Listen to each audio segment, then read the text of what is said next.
सुनेत्र पवार यांची राजकीय कारकीर्द नेमकी काय आहे ती आपण एकदा पाहूया।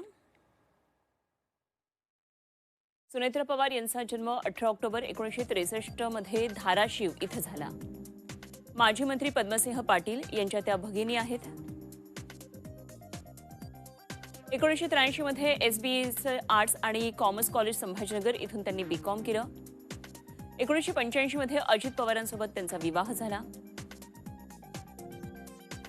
2010 मध्ये environmental forum of India EFOI ची त्यांनी स्थापना केली। बारामती टेक्सटाईल कंपनीच्या त्या अध्यक्ष आहेत।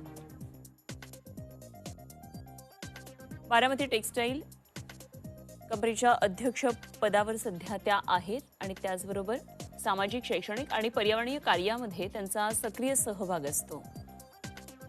समाजकारणासह शैक्षणिक क्षेत्रात सुद्धा त्यांचं महत्त्वाचं योगदान आहे। विद्या प्रतिष्ठान या शैक्षणिक संस्थेच्या त्या विश्वस्त आहेत। तर बारामती हाय टेक्सटाईल पार्कच्या त्या अध्यक्षही आहेत। 2024 ला लोकसभा निवडणूक त्यांनी लढवली। 2025 मध्ये मात्र त्या राज्यसभेवर त्यांची निवड झाली।